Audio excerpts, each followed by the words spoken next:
네, 신종 코로나 바이러스 사태, 지금 상황에서 또 짚어봐야 할 부분들이 있습니다. 전문가와 알아보겠습니다. 가천대 길병원의 엄중식 교수가 나오셨습니다. 어서 오세요. 네, 안녕하십니까. 네, 어제 추가로 나온 3명의 확진자와 관련해서요. 이 부분을 좀 먼저 짚어보고 싶습니다. 사실 지금 후베이성을 들른 경우로만 입국 제한 조치가 돼 있습니다. 근데 이걸 더 늘려야 되는 게 아니냐는 지적이 계속 있던 와중에 광둥성에 다녀온 죽은 확진자가 어제 나왔어요. 어떻게 보시나요? 예, 실제로 이제 후베이성 이외의 지역에서도 지역사회 감염 유행이 있는 것이 아닌가라는 추정을 많이 해왔습니다. 네. 근데 이번 감염 사례를 보면은 실제로 이 광둥성에서는 지역사회 감염 유행이 시작된 거라는 굉장히 강력한 추정 근거가 되기 때문에 네. 여행 제한이나 입국 제한을 좀 적극적으로 검토를 해야 될 것 같습니다. 왜냐하면 이런 지역이 계속 늘어날 가능성이 높아서 네. 미리 이 검역의 어떤 부담을 줄이기 위해서라도 입국 제한은 좀 적극적으로 검토가 되었으면 합니다. 네. 근데 어제 이제 회의가 있었는데, 그래서 뭔가 좀 확대가 되지가 않을까. 확진자도 또 이렇게 나왔으니까. 그런 예상이 있었는데, 일단은 좀 상황을 지켜보고 검토를 하겠다. 이게 정부의 지금으로서는 방침이에요. 예, 어제 회의 전에 아마 네. 이 여러 회의 내용들이 검토가 됐을 텐데요. 실제로 이번 25번째 확진자분이 나오는 과정에 대한 반영이 네. 충분히 안 된 것 같습니다. 왜냐하면 확진 과정과 그리고 회의 그 시기가 좀 애매하게 맞물리면서 좀 더 검토가 충분하지 않았다고 판단을 하고 있습니다. 네. 지금 보면은 그 며느리와 아들이 있고 어머니가 있고 70대 어머니가 있고 그러니까 70대 어머니가 먼저 확진 판정을 받았는데 그 전에 이제 며느리가 좀 잔기침을 했다. 그럼 사실 잔기침은 그렇게 큰 뭐 증상이 나온 건 아닌데 그러면 잔기침을 한 상태에서 전염이 된 거냐? 이 부분도 지금 또 짚어봐야 될 부분인 것 네. 같아요. 뭐 우리나라에서 확진된 사례도 그렇고 외국에서의 사례도 가만히 잘 살펴보면은 네. 초기 증상기에 감염이 생긴 사례가 상당히 많습니다. 아, 이것은 아직까지 실험실적으로 증명은 안 됐지만 초기 증상기에 바이러스 배출량이 상당히 많은 것이 아닌가. 그래서 이 초기 증상기에 접촉된 사람일수록 발병률이 높지 않나 이런 추정을 조심스럽게 하고 있습니다. 네, 그러니까 뭐 증상이 더 진전이 돼서 좀 뭐 더 큰 증상이 나오기 전에 초기에 오히려 더 퍼질 수 있는 가능성이 높다는 말씀이신가요? 네, 그럴 가능성이 상당히 높다고 보는 것이 네. 지금 이번 사례처럼 아주 기침과 같은 가벼운 증상이 그러니까요. 있을 때 네. 감염된 사례가 있고 오히려 진단 당시에 폐렴이 있음에도 불구하고 밀접 접촉을 한 분 중에 발병 사례가 별로 없기 때문에 아. 오히려 초기 증상기에 감염이 더 잘 일어나지 않는가 이런 예상을 하고 있습니다. 네. 그래서 이 확진자가 이제 처음에 그 70대 어머니만 확진이 됐었을 때는 그 무증상 감염이 또 나오는 게 아니냐 뭐 이런 얘기도 있었어요. 그거는 아직 하지만 확인은 되지 않은 상황인 네, 거죠? 뭐 무증상 감염은 뭐 가능성은 여전히 열어두고 있지만 네. 아직까지 근거가 좀 불충분하고 앞으로도 좀 확인이 쉽지 않을 것 같습니다. 네. 그러니까 이번에 이제 어제 나온 그 추가 확진자의 사례는 가족 간의 이제 접촉 가능성을 지금 얘기를 하고 있습니다. 앞서 이런 경우도 있었어요. 그러니까 처음에는 가족이 처음에는 아니다. 이게 코로나 바이러스에 감염된 게 아니라는 음성 판정을 받았다가 나중에 양성 판정을 받은 경우도 있었잖아요. 그러니까 가족 간의 접촉은 정말 주의해야 될 부분이 아닌가 싶기도 해서요. 같이 생활을 하는 수준에 아주 밀접하게 그러니까요. 네. 접촉하는 가족 간의 전파 사례는 뭐 상당히 흔할 수밖에 없고요.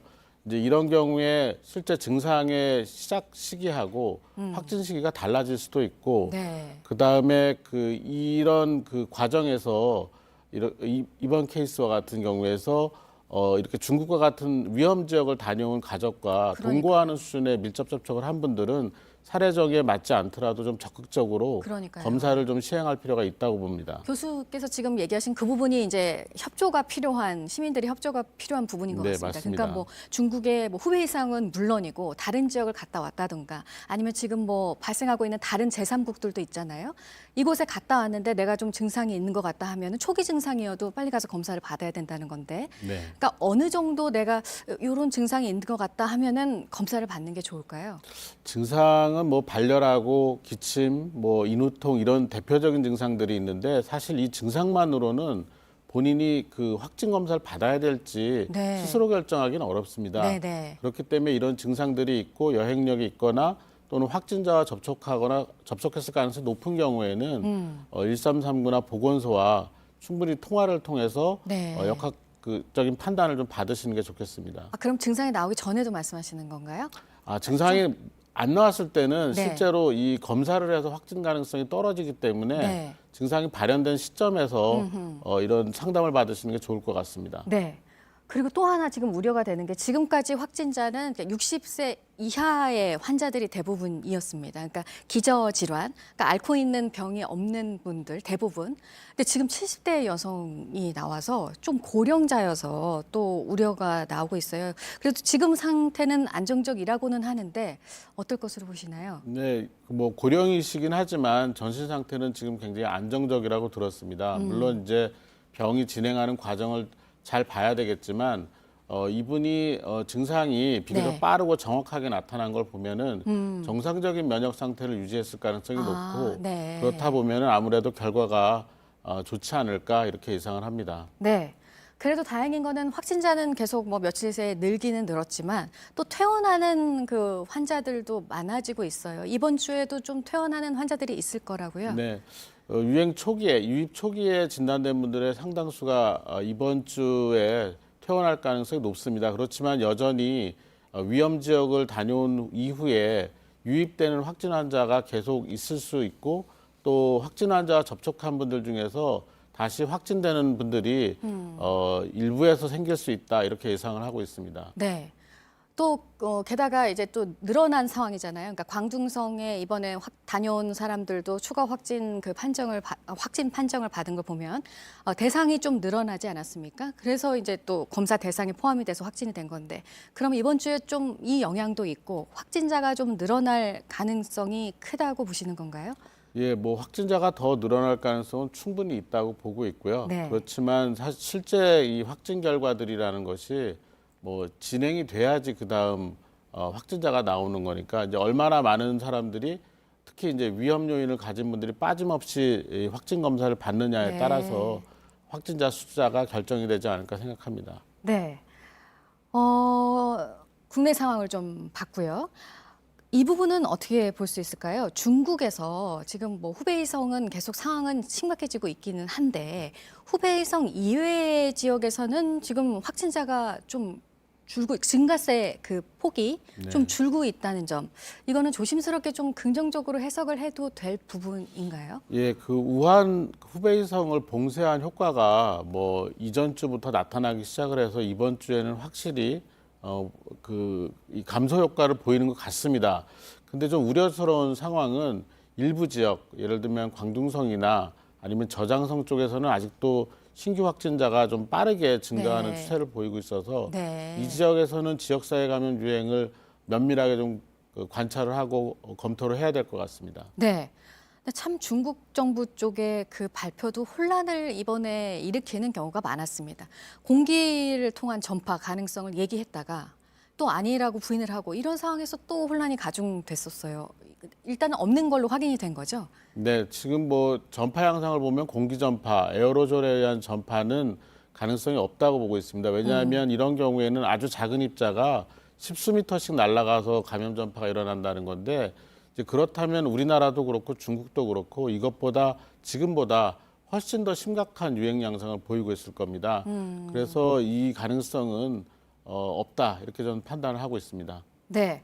그러니까 아까 앞서 말씀드렸던 국내에서 그 퇴원하는 환자도 많아지고 이런 부분도 좀 좋게 볼 수 있는 부분일까요? 네, 뭐 우리나라의 의료 수준 그리고 의료 접근성은 뭐 거의 세계적인 수준이고 이제 거기에 따라서 이제 적극적인 치료를 하다 보니까 이렇게 무사히 퇴원하는 분들이 계속 늘어나고 있다고 보고 있고요. 네. 이런 퇴원 환자가 늘어난다라는 점은 앞으로의 그런 그 치료 체계나 이런 걸 구축하는 데도 상당히 도움이 될 것 같습니다. 네. 참 어쨌든 그래도 상황이 상황인지라 매주를 또 긴장감 속에 맞이를 하게 되는데 이번 주에 좀 이 부분은 좀 잘 봐야 될 부분이다. 이 사태가 이렇게 전개가 되는 추위와 관련해서요. 어떤 걸 꼽으시겠어요? 이 우리나라의 유행을 막는 데 있어서 가장 중요한 요소는 역시 중국 리스크입니다. 네. 중국의 이 유행 상황이 이번 주에 확실히 꺾이느냐가 앞으로 우리가 얼마나 지속이 될지를 판단하는 데 중요한 관건이 될 것 같습니다. 그리고 우리나라 내에서도 여전히 지역사회 유행 발생이 생기는지에 대한 모니터링이 아주 면밀하게 필요하고 네네. 확진자들을 빨리 찾아내고 빨리 격리해서 조기에 진료하는 그런 시스템이 제대로 돌아가는지를 계속해서 관찰을 해야 될 것 같습니다. 네. 그러면 지금 말씀하신 그 중국의 유행세가 꺾이느냐를 이번 주에 좀 봐야 된다. 그럼 그거를 어떤 증거로 판단을 할 수 있는 근데 건가요? 결국 뭐 신규 확진자 수가 얼마나 늘어나느냐 또 그러니까 전체적으로 중국에서요. 그리고 그 중에 또 중증 환자가 얼마나 생기는지를 잘 봐야 될 것 같습니다. 네. 그리고 마지막으로 하나만 더요. 오늘 이제 어제 추가로 나온 확진자 3명의 그 동선에 대해서 추가로 이제 발표가 구체적으로 될 것 같습니다. 지역사회에서는 왜 그걸 바로 파악해서 공개를 안 하느냐, 불안감도 더 커지고 조치도 또 빨리 해야 확산을 막을 수 있을 텐데 이런 얘기가 나오거든요. 어떻게 생각하세요? 사실 동선을 파악하는 문제는 상당히 시간이 걸리는 그 과정입니다. 그리고 이거는 굉장히 정확하게 한 번에 발표를 해야 됩니다. 동선이 네. 발표된 자료가 변경이 되거나 그러면 큰 혼란을 겪기 때문에 뭐 신속성에 대한 좀 아쉬움이 있으시겠지만 네. 정확성이 더 중요하다라는 점을 아하. 이해해 주셨으면 좋겠습니다. 확진자들의 이동 동선에 대해서는 신속성보다 정확한 정보를 좀 있더라도 발표하는 게 현명하다 이런 말씀까지 들었습니다. 가천대 길병원의 엄중식 교수였습니다. 오늘 말씀 잘 들었습니다. 감사합니다.